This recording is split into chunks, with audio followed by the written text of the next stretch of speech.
Olá, sejam todos muito bem-vindos a mais uma aula do nosso curso de Direito das Obrigações e o tema da aula de hoje é a confusão. Eu já quero fazer um pedido de desculpa a vocês, pode ser que vocês ouçam alguns barulhos de carro passando. Eu estou com um problema na minha janela e infelizmente eu não estou conseguindo abafar o som, né? Eu tentei fazer algumas modificações aqui no vídeo para tentar amenizar. Mas isso não foi possível completamente. E como eu acho interessante que vocês tenham acesso a esses vídeos, a esses conteúdos, eu optei para continuar gravando, apesar desse pequeno ruído, desse pequeno barulho que pode atrapalhar. Mas eu espero que isso não atrapalhe muito. Então, como eu disse, o tema da aula de hoje é a confusão. E vocês vão ver que tanto nessa aula sobre confusão quanto na próxima aula, que é a remissão, e aí nós vamos encerrar as modalidades de extinção da obrigação sem pagamento ou pagamento não satisfativo. Essas duas aulas serão as mais curtas, né? Porque são modalidades de extinção da relação obrigacional relativamente fáceis. E aí, após essas duas aulas, nós encerramos a teoria do adimplemento, as questões relacionadas ao pagamento, e vamos dar início à teoria do inadimplemento, encerrando assim o nosso curso. Então, percebam, né? São apenas 4 artigos para tratar da confusão. E o conceito dessa modalidade está no artigo 381, que coloca que a obrigação ela será extinta desde que na mesma pessoa se confundam as qualidades de credor e devedor. Então, quando eu tenho a reunião das qualidades, né, de credor e devedor em uma mesma pessoa, extingue-se o vínculo obrigacional. Aqui eu não vou ter o desfecho natural, que é o adimplemento, porque o débito, né, desaparece, né? Não há esse ato de solver, não há. O débito e o crédito eles se reúnem na mesma pessoa e o vínculo, portanto, o vínculo obrigacional, ele é extinto. Isso ocorre, eu vou trazer alguns exemplos, quando um homem e uma mulher, quando duas pessoas se casam e esse casamento se dá em regime de comunhão universal de bens. Então, quando eu tenho um casamento no regime de comunhão universal de bens, reúne-se, né, se o regime é comunhão universal, o patrimônio ele passa a ser único. Então, aquelas duas pessoas deixam de ser credor e devedor. Eu estou reunindo na mesma pessoa a qualidade de credor e devedor. Então, eu tenho um único patrimônio. E se eu tenho um único patrimônio, porque a comunhão no exemplo que eu estou dando, é uma comunhão universal de bens, mais para frente vocês vão estudar os regimes de bens do casamento. Tem a comunhão universal, tem a comunhão parcial, nós temos a separação. E aí, no exemplo que eu estou dando, opera-se a confusão no contexto em que duas pessoas se casam em regime de comunhão universal de bens. Eu passo a ter um único patrimônio e, portanto, desaparece essa distinção crédito e débito. Também ocorre na sucessão causa-mortes, quando, por exemplo, o devedor ele é herdeiro do credor que veio a falecer. Neste caso, esse devedor que é herdeiro do credor que veio a falecer, por ele estar herdando aquele patrimônio, ele está também, entre aspas, herdando o débito. Ele está herdando também o direito ao crédito. Então, se ele era o devedor, há uma confusão, se ele é único, né, herdeiro, há uma confusão na mesma pessoa. Então, a confusão, como coloca o artigo 381, eu tenho a reunião das qualidades de credor e devedor dessa relação obrigacional em uma mesma pessoa. Não tenho o desfecho natural, que é o adimplemento, por quê? Porque não haverá o ato de solver, não haverá o ato de adimplir, de realizar a prestação. Então, esse é o conceito de confusão. No entanto, eu trouxe aqui para vocês um outro conceito de confusão, que é que faz uma leitura distinta do artigo 381. O Anderson Schreiber e o Gustavo Tepedino, eles trazem na obra deles, inclusive o livro deles está disponível para vocês, eu já conferi, ele está disponível na minha biblioteca online, é um livro bastante interessante, então vocês têm muito acesso a livros, façam uso desses livros, né? As aulas aqui elas são importantes porque eu trago para vocês exemplo, tento clarificar os conceitos, mas as aulas aqui elas não bastam em si mesmas. Vocês precisam fazer a leitura dos manuais, né? Não há aprendizado sem leitura. Então, reforçar esse ponto. E aí, o Gustavo Tepedino e o Anderson Schreiber, eles têm um entendimento diferente, um entendimento minoritário, mas que é importante que vocês tenham conhecimento porque é um plus, né? Quando vocês fizerem uma prova, né, futuramente, para algum concurso público, numa questão dissertativa, vocês podem colocar esse entendimento. Então, eles criticam o perfil estrutural da obrigação, tal como colocado no artigo 381, e eles fazem uma leitura funcionalizada do Instituto da Confusão. E aí eles trazem esse conceito que é pouco diferente do que eu estou trazendo aqui e também diferente do 381. Né? O Tepedino, então, e o Schreiber colocam que a confusão é a reunião das situações jurídicas subjetivas creditórias em um mesmo centro de interesse, tornando inútil a preservação da relação obrigacional. Percebam que eles não falam uma reunião das situações jurídicas subjetivas e debitórias na mesma pessoa. Eles colocam em um mesmo centro de interesse. Por exemplo, né, eu falei aqui do casamento, né, quando duas pessoas se casam no regime da comunhão universal de bens, opera-se a confusão porque eu tenho o mesmo patrimônio. De fato, eu não tenho a mesma pessoa, né? Eu tenho cônjuges, duas pessoas diferentes, mas eu tenho o mesmo patrimônio, o mesmo centro de interesses. Então, eles optam por não usar a terminologia, né, mesma pessoa, porque nesse exemplo do casamento, eu não tenho a reunião das situações em uma mesma pessoa. Eu tenho a reunião em um mesmo centro de interesse. E além disso, não basta essa reunião no mesmo centro de interesse.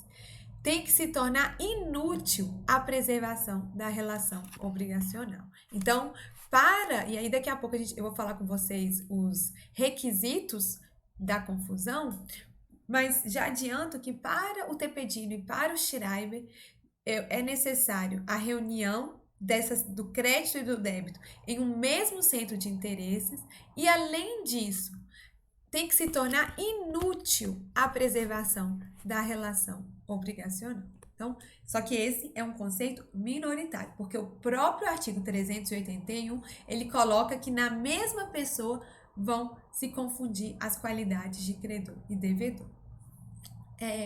Cuidado para vocês não confundirem, né, a confusão com a compensação. Então, não façam confusão, né? Confusão é uma coisa, compensação é outra coisa.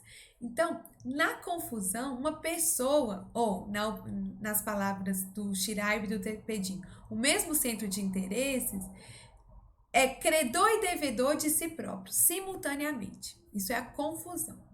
Na compensação, eu já tenho duas pessoas, dois centros de interesses. Então, na compensação, eu tenho duas pessoas que se colocam como credoras e devedoras recíprocas, né? Extinguindo-se a obrigação até a ocorrência dos valores. Então, confusão, um único centro de interesses, reunião da qualidade de credor e devedor em uma mesma pessoa, ou reunião da qualidade de credor e devedor no mesmo centro de interesse. Compensação, os centros são diferentes. Eu tenho duas pessoas que se colocam como credora e devedoras recíprocas, extinguindo-se a obrigação até a ocorrência dos valores, ok? Os requisitos. Então, majoritariamente, três são os requisitos que nós extraímos do artigo 381. Primeiro, unidade da relação obrigacional, identificação na mesma pessoa das qualidades, né, de credor e devedor, e a reunião efetiva de patrimônios. Ora, para ter relação, qualquer que seja, né, especialmente a relação obrigacional, eu preciso de dois sujeitos. Eu preciso, né, no polo ativo, um credor e no polo passivo, um devedor. E há um vínculo que liga esses dois sujeitos. Quando opera a confusão, não há a pluralidade subjetiva, que pluralidade subjetiva no sentido de dois polos, né? Não há dois polos na relação. Se não há dois polos, se não há um credor e um devedor, eu não tenho relação. Então, por isso que a confusão ela se opera quando eu tenho uma unidade na relação obrigacional, quando na mesma pessoa eu consigo identificar as qualidades de credor e devedor e, portanto, há uma reunião efetiva de patrimônios. Ponto importante é que é uma reunião efetiva de patrimônios. Não estou falando aqui de expectativa de direito ao crédito, tá? É reunião efetiva de patrimônios. Não é uma expectativa que eu vá receber, não, né? Então, por exemplo, quando eu citei a sucessão causa-mortes, existe a expectativa de receber uma herança, mas essa herança só vai ser recebida quando opera, né, quando ocorre a fatalidade da morte, né, da morte ali do decujus. Então, só a partir da morte, ou seja, com a sucessão causa-mortes, é que eu vou ter realmente a reunião efetiva de patrimônios. Se não ocorreu a morte, o que eu tenho é uma expectativa de quando, por exemplo, os ascendentes vierem a falecer, receber um crédito. Isso é uma expectativa. Então, para que a confusão ocorra, é necessária a reunião efetiva de patrimônios. E preenchidos esses requisitos, a confusão se opera automaticamente. Ponto importante é que se há a extinção da obrigação principal,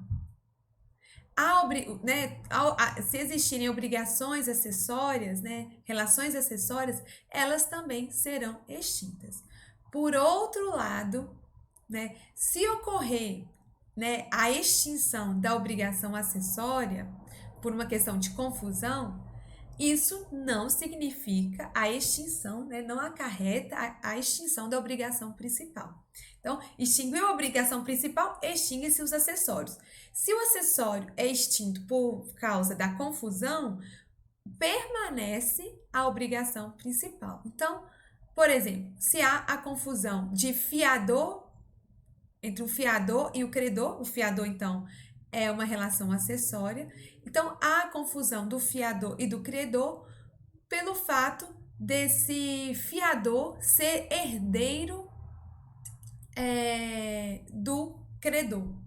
Então, o credor faleceu e o fiador, ele é herdeiro do credor. Isso não significa que houve a extinção da obrigação principal. Esse fiador, na verdade, ele passou a ser credor, né? Porque ele é o herdeiro do credor. Então, ele tem o direito àquele crédito, por herança. Então, não ocorre a extinção da obrigação principal se por causa, né, de uma eventual confusão na obrigação acessória. Lembre-se desse exemplo. Confusão entre fiador e credor. O credor falece e o fiador é herdeiro do credor. Isso não significa que a obrigação principal foi extinta. Ok? E aí, trouxe novamente aqui o raciocínio do Anderson Schreiber e do Gustavo Tepedino, que colocam que a reunião das situações jurídicas creditórias e debitórias em um mesmo titular não é suficiente. Por quê? Porque além disso, como eu disse, no conceito deles, eles colocam que, além de reunir, ter essa reunião em um mesmo centro de interesses, né? Eles trabalham com a ideia de unicidade de centro de interesse. ainda assim é necessária a perda da utilidade. E eles, para tratar dessa questão, eles usam o exemplo da Defensoria Pública Estadual. Então, a Defensoria Pública Estadual, ela é um órgão de um determinado estado. E o INSS, a relação então entre a Defensoria Pública Estadual e o INSS. O que é o INSS? Ele é INSS ou uma outra autarquia previdenciária, né? Então, nesse caso, eu tenho duas pessoas jurídicas, porque como vocês estão estudando ou irão estudar no direito administrativo, a autarquia é uma pessoa jurídica de direito público. Então, se eu tenho uma autarquia do Estado, embora ela seja uma autarquia estadual, ela é uma pessoa jurídica de direito público autônoma, diferente do Estado. Então, no caso da defensoria, eu tenho um defensor que está atuando em uma causa previdenciária, esse defensor ele não tem direito a honorários advocatícios, né? Isso já é um entendimento sedimentado do STJ. E aí, o raciocínio é porque há a confusão patrimonial. Porque, embora eu tenha, então, duas pessoas jurídicas, que é o Estado, né? E a Defensoria é um órgão do Estado. E uma autarquia estadual, que é uma pessoa jurídica de direito público autônoma, mas que o seu âmbito de atuação é o Estado. Então, eu tenho duas pessoas jurídicas. Se eu tenho duas pessoas jurídicas, não deveria haver confusão, porque a confusão ela pressupõe a unicidade, a titularidade em uma mesma pessoa. Neste caso, eu tenho duas pessoas, mas não há, o STJ entende que não há o direito ao pagamento dos honorários para a defensoria, porque não faz sentido. Se tiver que pagar, a autarquia tiver que pagar honorários à defensoria, e a defensoria é um órgão do Estado, isso significa que o Estado, no final das contas, vai ter que prover mais recursos para aquela autarquia funcionar. Então, percebam, embora eu não tenha, nesse exemplo aqui, uma identificação na mesma pessoa da qualidade de credor e devedor, ocorre uma confusão de patrimônios. Então, é esse tipo de exemplo que o Tepedino e o Schreiber se utilizam para criticar o conceito do 381. E por isso que eles trabalham com a ideia de, para que ocorra a confusão, eu tenho que ter uma unicidade de centro de interesse. Então, eles usam esse exemplo da defensoria e da autarquia. E a perda da utilidade. Não faz sentido manter aquela relação obrigacional. O raciocínio deles é bastante interessante, como eu disse. É um raciocínio que é importado, né, da doutrina italiana, do Pietro Perlingieri. Mas a gente tem que ter cuidado, né, porque a lógica do direito público é diferente da lógica do direito privado. E aí, em vários momentos, né, por isso que essa divisão, como vocês devem ter visto, nos primeiros períodos do curso, essa divisão entre direito público e direito privado, ela não é estanque. Há zonas nebulosas, elas são intercambiáveis, e aqui é um exemplo em que não é possível aplicar ipsis literis, né, de forma direta, o conceito de confusão numa relação de direito público, porque a relação é diferente. Quando vocês, por exemplo, estudarem contratos administrativos, vocês vão perceber que a administração pública ela tem uma série de prerrogativas que a colocam numa posição muito diferente do particular quando vai celebrar um contrato. Então, um contrato de compra e venda celebrado por particulares é muito diferente de um contrato de compra e venda celebrado por um Estado e um particular, ou entre estados. Por quê? Porque a natureza da relação ela é diferente e isso envolve nuances. Mas, de qualquer forma, eu acho interessante trazer esse raciocínio para que vocês possam ficar por dentro, né, de tudo, do que é majoritário, do que é estrutural, que é o que está no 381, e um outro raciocínio minoritário, mas também bem fundamentado, bem construído pelo Tepedino e pelo Schreiber. E aí, então, a leitura agora do 383, né? Que ele trata da confusão quando há devedores solidários. Então, a confusão operada na pessoa do credor ou devedor solidário só extingue a obrigação até a concorrência da respectiva parte no crédito ou na dívida, subsistindo quanto ao mais a solidariedade. Então, eu trouxe aqui um exemplo para facilitar a compreensão do artigo 383. Então, suponhamos que eu tenho ali A, B e C, né, 3 pessoas que devem a uma quarta pessoa, né, D, vou chamar de D aí. Eles são devedores solidários e eles têm uma dívida de R$ 600. Suponhamos que A, que é o pai e é um dos devedores solidários, falece. E ele deixa, né, como seu único herdeiro esse credor, né, que é o D. Então, o pai falece e deixa como seu único herdeiro o D, né? Estou chamando de D para não ficar dando nome. O que isso significa? Significa que os demais devedores solidários, eles continuam solidários. A solidariedade não se extingue. Mas ocorre, porque vai ocorrer a confusão, né, entre A e D, né? Ocorre a confusão porque há um caso aí de herança, há uma reunião dos patrimônios, então não faz sentido, né, de cobrar dele mesmo, porque ele já está recebendo uma herança, então há uma confusão ali dos patrimônios, mas essa confusão que ocorreu, então, na pessoa, né, do devedor solidário, como coloca o 383, ela só extingue a obrigação até a respectiva parte na dívida. Então, a confusão que ocorreu ali entre o pai e o filho, ela não exonera os demais devedores da dívida. Inclusive, ela não extingue a solidariedade. Então, ela não extingue a relação, não exonera os demais devedores e nem extingue a solidariedade. Subsiste o restante. Então, e quanto que é o restante? 400, né? São 3, então 400. Então, significa que D, que é esse menininho aí, ele vai poder cobrar desses outros 2 devedores solidários, ele pode cobrar de um ou de outro, a quantia de R$ 400. Então, é isso que o 383 significa. Espero que com esse exemplo, com esse desenho, tenha ficado mais fácil de compreender. E já, para encerrar, cessando a confusão, para logo se restabelece com todos os seus acessórios a obrigação anterior. Então, aqui a gente gera uma questão, né? Bom, se a obrigação foi extinta, né? Ela foi extinta pela confusão, como que ela pode ser restabelecida, né?